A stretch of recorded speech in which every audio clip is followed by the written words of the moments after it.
It's week 6 of Quarantine Sunday School. Woo! Well, hello boys and girls, and welcome to week 6 of Quarantine Sunday School. We've got a very special attribute we're learning today. But before we start that, let's review the things we've learned thus far about God. And to do that, I've enlisted the help of some other families. Take a look. Say it again. My name is Huawei. God is sovereign. He has the right wisdom and power to do all that he pleases. God is eternal. He has no beginning and no end. God is wise. He causes everything to work out perfectly. God is incomprehensible. He is more than we can fully understand. Creator means one who made the earth. God is victorious. He always wins, even over Satan, sin, and death.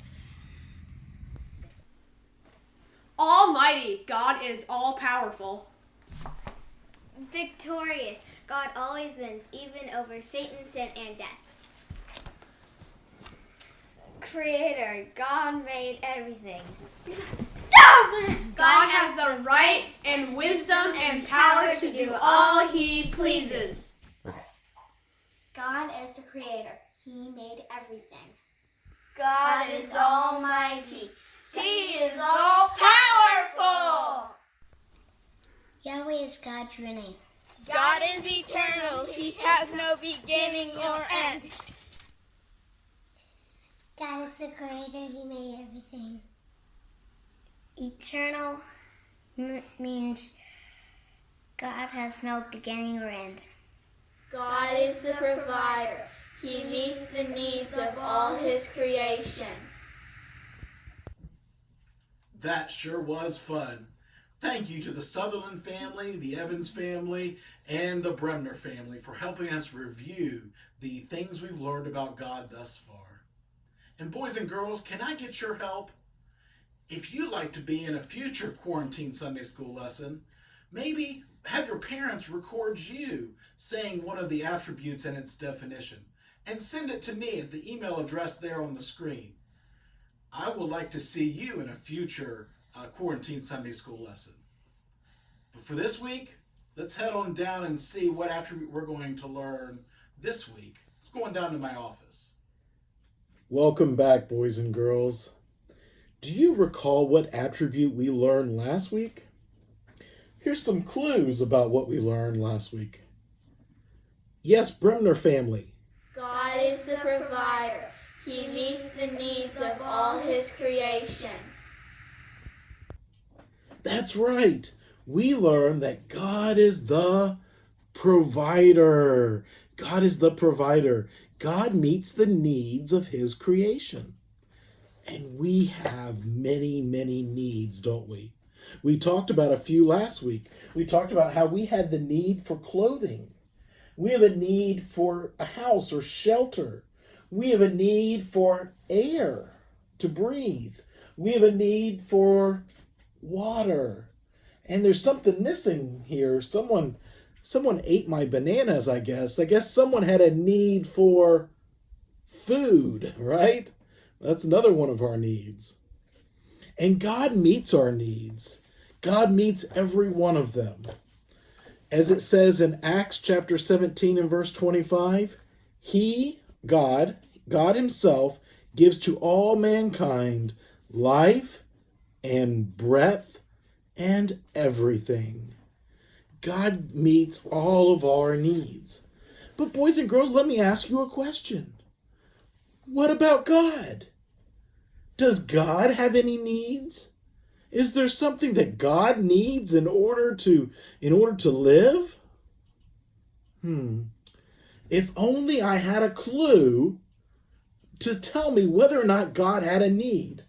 If only there was there's a clue! Bridgie has a clue. A clue. Does this clue tell us whether God has any needs? Yeah, well, I hope so. All right, Bridgie, why don't you open up the present And let's see what the clue is. Maybe this will help us answer the question of whether God has any needs. All right, so open up the here. Let's get on. Here we go. What?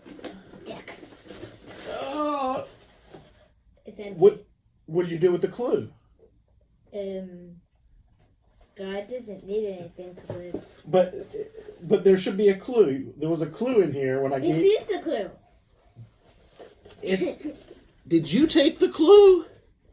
Did you take the clue? No. So what's the clue? That God doesn't need anything to live. The box is the clue. The box is empty.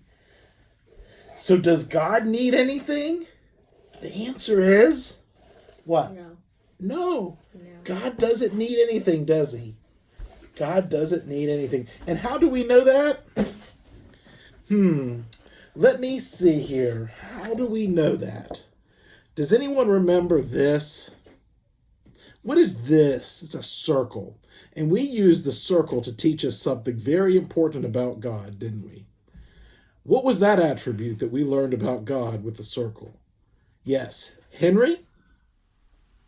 Eternal means God has no beginning or end. That's right. We learned that God is eternal. God has no beginning and no end. From everlasting to everlasting, God is eternal. He had no beginning and no end. He's always existed.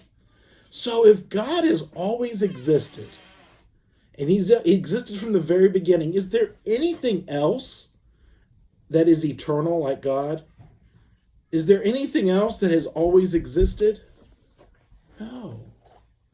Everything else in all of creation, everything else in the world, everything else in the universe, everything else around us, there was a time it never existed. Because the Bible teaches us that God is the creator of everything. He made everything. And so there was a time when only God existed. Was there air to breathe? No. Was there clothing? Was there shelter? Was there water? No. Those things didn't exist. God hadn't made them yet. God existed by himself. He alone was the only being, the only thing. And so he existed without anything. So then to say, then what does that mean? Does God need anything? No, God needs nothing. Why? Because he's existed without anything, without people, without shelter, without clothing, without water, without air, without food. He's existed because he is, what is our word? Eternal. He is eternal. So we have lots of needs, but God doesn't have any. Let's continue reading from Acts chapter 17. We'll go and read verse 24 and 25, okay? Acts 17, verse 24. The God who made the world and everything in it, the creator of the world and everything, okay?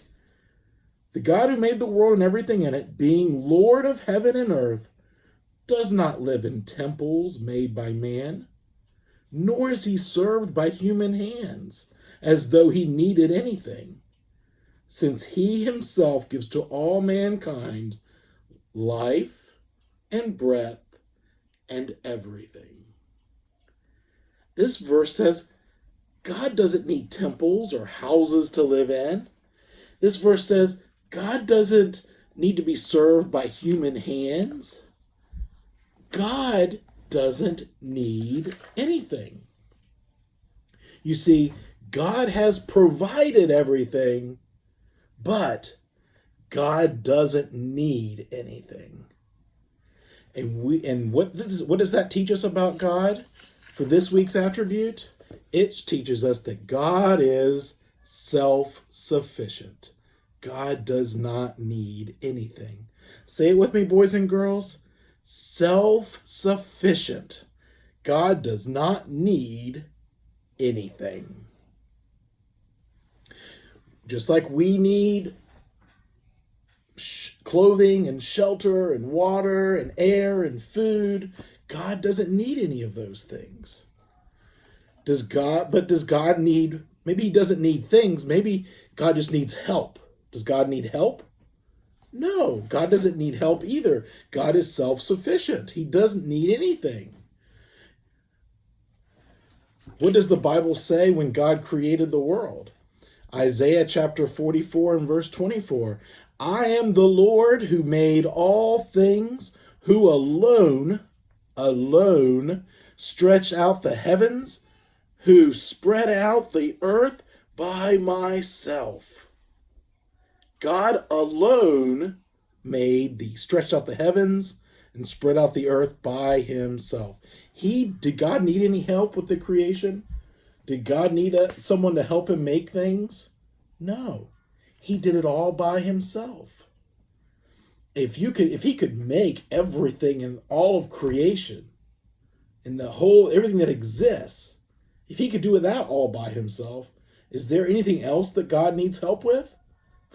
I dare say no. That doesn't make any sense. God is the creator. He doesn't need our help to make things. He doesn't need anyone's help. Think back at the plagues and God delivering the Israelites from Egypt. God used Moses, and he used the plagues to deliver the Israelites out of slavery. Did God need Moses' help? No. Did God need the plagues in order to release his people out of slavery in Egypt? No, he didn't need those either. He didn't need the plagues either. God could have done it any way he wanted to do it. He didn't need help to deliver his people out of Egypt. What about when the Israelites were at the Red Sea? God told Moses to stand up and lift up his staff and spread his arms and part the Red Sea. Did God need Moses to lift up his staff? Is that what part of the Red Sea? Moses lifting his staff and spreading his arms up? Is that what did it? No, that's not what did it. God did it. God didn't need Moses' help. And we haven't talked about this story yet, but think about Joshua in the Battle of Jericho. How did those walls fall? What did God have Joshua do? Remember, marching around the city and blowing the horns? What caused those walls of Jericho to fall? Was it the marching around the city and blowing of the horns that caused it to fall? No, God did it. The horns and the marching around the city was just the people showing that they were trusting in God. He didn't need them to do that to tear down those walls. God could have just said, walls fall down, and they would have fallen down. God didn't need any of the help. Why? Because God is, say it with me, self-sufficient. God does not need anything.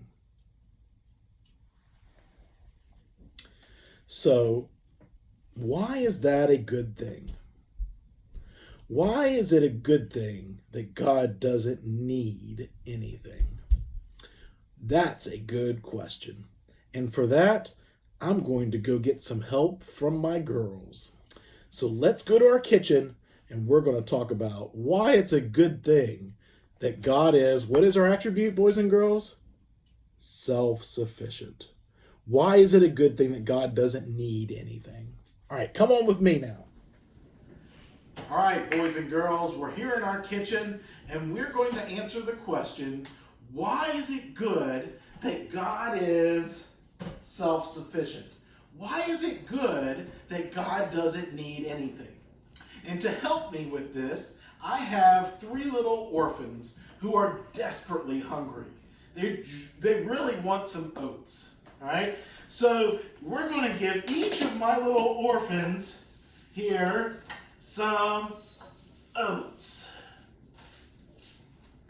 Lisa, may I have some more? Oh, more?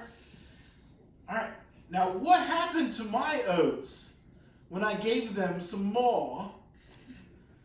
My oats, what happened to my oats? It's gone. They disappeared. I don't have any more oats. What do you have? You have oats? Oh, fill me up there. All right. So Bristol is going to keep me full of oats. All right. All right. Bristol, keep going. Give me some more oats there, Bristol. All right. Good job. All right. Bristol, you're not making it very full. Come on, Bristol. Bristol, come on. You're spilling oats. Bristol, I'm not even halfway full, Bristol. Come on, Bristol. You gotta fill me up there. Well, we're gonna try a different tact. Okay, we're gonna just dump it straight in there. All right. Oh. All right, I'm empty, Bristol.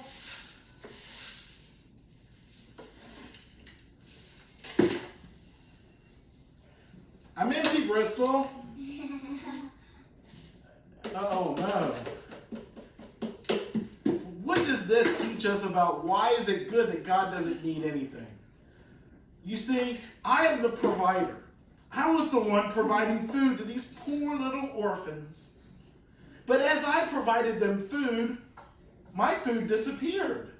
And as I kept providing them more and more food, I ultimately ran out. Now, once these poor little orphans have eaten all of their oats, and they come back and they say, "Please, sir, may I have some more?" I'm going to say, "I don't have any more. I can't provide you anymore." Why? Because I'm out. So why is it good that God doesn't need anything? It's because God will never run out.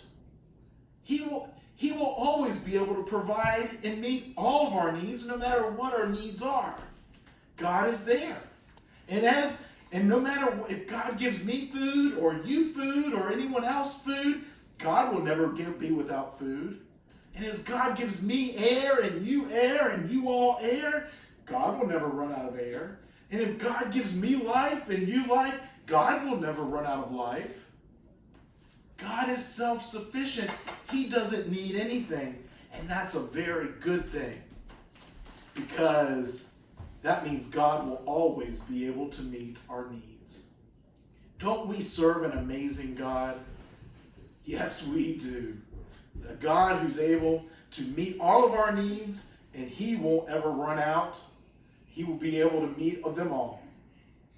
Because we know God is, say it with me, everyone. Self-sufficient. God doesn't need anything. Well, that's it for Sunday school this week, boys and girls. I'll look forward to seeing you next week. God bless.